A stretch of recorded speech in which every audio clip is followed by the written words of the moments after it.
In its earliest days, Minecraft was a pure and simple game of survival against the encroaching night. Players constructed rudimentary dirt huts to protect themselves from basic monsters that wandered the landscape. Zombies and skeletons posed a genuine threat to anyone caught out in the open after dark. For a long time, the experience lacked a definitive conclusion or an ultimate challenge to strive toward. That dynamic changed forever when Mojang decided to introduce a true final boss to give the sandbox world a grand purpose. Rumors began circulating within the community about a mysterious dark realm hidden deep beneath the bedrock. To reach this new frontier, players had to hunt down elusive tall, dark creatures known as Endermen. Defeating these teleporting monsters yielded the critical components required to craft an Eye of Ender.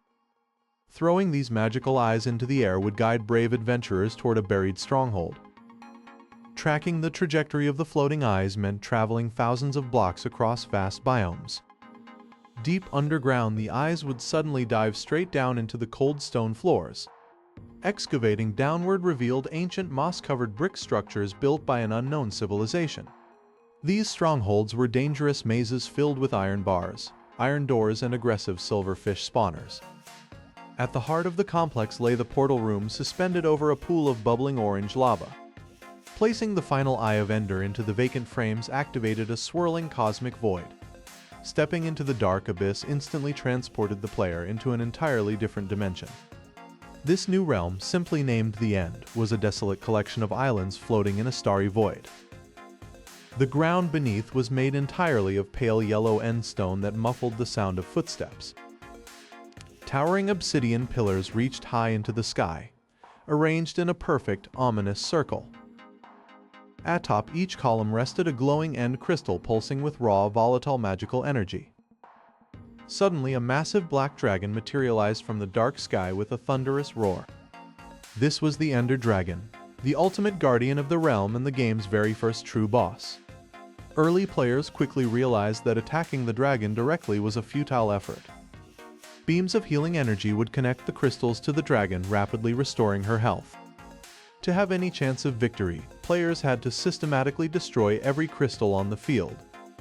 Shooting a crystal from afar required immense precision with a bow and arrow. When struck, the crystals exploded violently, throwing anyone nearby far into the void. Climbing the towers directly left players completely vulnerable to sudden aerial attacks. A single swipe from the dragon's wing could send an unarmored player plummeting to their doom. Making matters worse, hundreds of angry Endermen populated the island's surface below. Accidental eye contact with these creatures would trigger an immediate, aggressive onslaught. Elite players developed a strategy of wearing a carved pumpkin on their heads to avoid detection. Once all the crystals were shattered, the real battle against the beast finally began. The dragon would periodically dive down to perch on the central bedrock fountain. During this phase, she became vulnerable to close-range melee attacks from swords. She retaliated by breathing clouds of toxic purple acid that lingered on the ground. Clever players utilized explosive beds which exploded instantly when used in this dimension. With a final decisive strike, the dragon's health bar finally dropped down to 0. The beast dissolved into a magnificent fountain of glowing green experience points. A dark egg appeared on top of the portal pedestal, symbolizing total mastery over the realm. The credits rolled, and players believed they had conquered the absolute peak of Minecraft survival. Little did they know, an even darker, more destructive force was currently being coded in secret. That secret force would materialize in the highly anticipated Pretty Scary update of late 2012. Mojang wanted to challenge players who had already mastered the linear flight patterns of the Ender Dragon. They designed a creature that did not generate naturally, requiring an intentional ritual of dark summoning instead. To begin this ritual, adventurers had to descend into the treacherous depths of nether fortresses. There, hidden in the suffocating heat, lurked the towering charcoal black wither skeletons. Fighting these monsters was a harrowing ordeal due to their ability to inflict a deadly rotting status effect. Players hunted these creatures for hours, hoping for a rare drop of 3 elusive hollow-eyed skulls. Once the 3 skulls were placed atop the T-shaped pedestal of soul sand, the world would suddenly grow quiet. With a horrific crack of thunder, the blocks fused together into a floating 3-headed skeletal abomination. The wither would immediately begin to charge its energy, turning the surrounding sky into a pitch-black void. Upon reaching full power, the creature detonated in a massive blinding explosion that leveled the entire landscape. Unlike the stationary Ender Dragon, this new boss was a completely chaotic force of pure, unbridled destruction. It actively targeted every living thing in its vicinity, launching explosive projectiles that withered away block after block. Conventional warfare proved entirely useless as the boss constantly regenerated its health over time. Upon dropping to half health, it gained an impervious armor shield that completely deflected all incoming arrows. Casual players found their bases completely leveled and their hard-earned items utterly vaporized in the crossfire. This sheer level of difficulty forced the global Minecraft community to rethink their entire approach to combat. The technical community quickly realized that fighting fair against such a chaotic entity was a fool's errand. They began studying the fundamental code of the game to find a way to completely neutralize the monster. Analysts discovered a flaw in the generation system involving the indestructible bedrock tiles found in the world. By traveling to the absolute roof of the Nether, players located perfect 3x3 grids of solid bedrock. Engineers built specific obsidian cages directly beneath these unbreakable structures to trap the beast during spawning. When summoned horizontally inside this narrow gap, the wither's center head became completely jammed in the bedrock. Unable to move or turn its heads, the terrifying boss was reduced to a completely helpless, vibrating glitch. Players could now simply stand at a safe distance and strike the trapped monster without ever taking damage. This ingenious exploit turned a stressful, world-destroying boss fight into a completely trivial, mundane chore. The prize for defeating it, the Nether Star, became the vital core component for crafting powerful beacons. Placed atop massive pyramids of precious mineral blocks, these beacons shot a brilliant beam of light into the sky. They granted nearby players permanent superhuman abilities like superhuman speed, strength, and instantaneous mining capabilities. But the technical community did not stop at simply trapping the boss for easy combat kills. They realized the wither's unique ability to destroy almost any block could be weaponized for automation. By building intricate redstone conveyor belts, players automatically fed massive rows of blocks directly into its line of sight. The trapped monster would instantly destroy these blocks, which were then neatly collected by automated water streams below. This marked the birth of automated wither-breaking factories capable of harvesting thousands of resources per hour without player intervention. Minecraft had officially transitioned from a simple game of survival exploration to a game of high-level industrial engineering. The ultimate avatar of chaos and destruction had been completely tamed, turned into nothing more than an engine component. For years, this mechanical dominance represented the absolute pinnacle of endgame achievement in the sandbox universe. Developers at Mojang watched carefully as players conquered their fiercest updates with cold, calculating automation. Realizing that traditional combat and trap-based encounters could always be automated, they decided to completely change their design philosophy. Deep underneath the surface of the overworld, a new geological layer was quietly being prepared to shatter the player's sense of absolute safety. This uncharted subterranean layer remained hidden beneath the bedrock threshold for years, waiting for the right moment to redefine survival. For a long time, seasoned players believed that full netherite armor and automated farms had rendered the survival element obsolete. The development team at Mojang noticed this growing complacency and realized the fundamental element of fear had completely vanished from the game. They recognized that to restore the original magic of exploration, they needed to create a challenge that players could not simply overpower with brute force. This spark of design philosophy eventually manifested as the Deep Dark Biome, a place where light itself seems to die.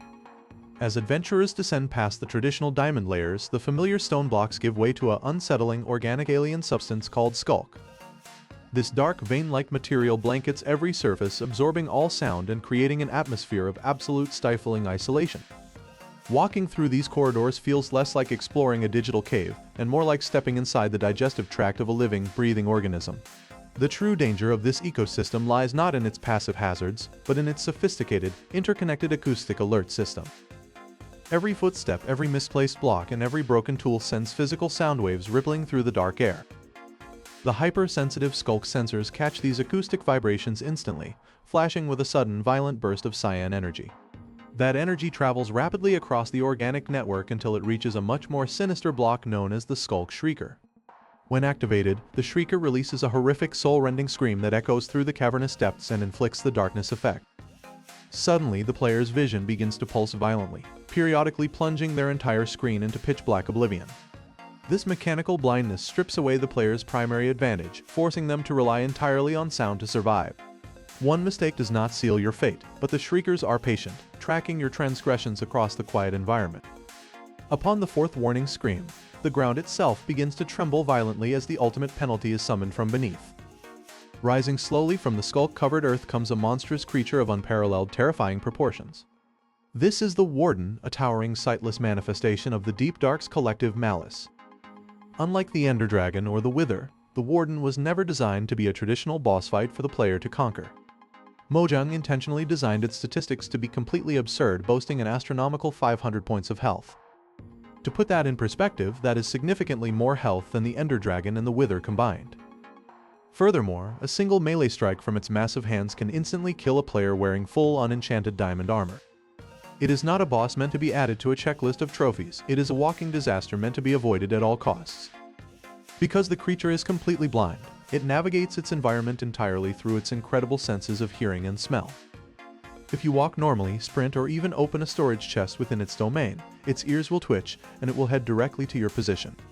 Smart players quickly learn to carry stacks of wool blocks to dampen their footsteps and build safe walkways through the danger zones. Projectiles like snowballs and arrows became essential tools, used not to damage the beast, but to distract it by creating noise far away. But if you stay still for too long, the Warden will stop walking, raise its head, and actively sniff the air to track your distinct scent. Once it identifies your location, its passive wandering phase ends instantly, replaced by a terrifying, relentless pursuit. Panicked players who tried to use traditional safety tactics like building towers of blocks quickly encountered another terrifying mechanic. The Warden's ribcage opens wide, unleashing a powerful sonic boom attack that pierces effortlessly through solid walls and armor alike. This ranged sonic attack bypasses conventional defenses entirely, dealing massive damage and knocking the player clean off their high vantage point. This specific countermeasure represents an absolute masterpiece of survival horror game design within a sandbox world. It systematically dismantles every single cheese strategy that players spent over a decade perfecting to survive dangerous situations. The rewards hidden within the chests of the ancient cities reflect this extreme risk, offering items found nowhere else in the universe. From swift sneak enchantments that allow fast movement while crouching to rare echo shards, the loot is tailored specifically for stealth gameplay. By transforming the ultimate challenge into an exercise in stealth rather than combat, Mojang successfully restored a profound sense of awe to the deep world. Yet as players mastered the art of silence to loot these ancient structures, they noticed a massive central frame dominating the city centers. This giant structure looks suspiciously like an inactive portal frame, leading to endless speculation about what nightmares might lie on the other side. But before the mysteries of the Deep Dark could be fully decoded by the community, the surface world began to shift once more. Rumors began to spread from distant biomes about newly uncovered trial chambers, filled with copper grates and specialized combat challenges. As the player prepares to ascend and investigate these new modern arenas, a chilling sound echoes through the ancient city portal structure behind them. The echo of the ancient city portal slowly fades as the traveler climbs away from the subterranean darkness.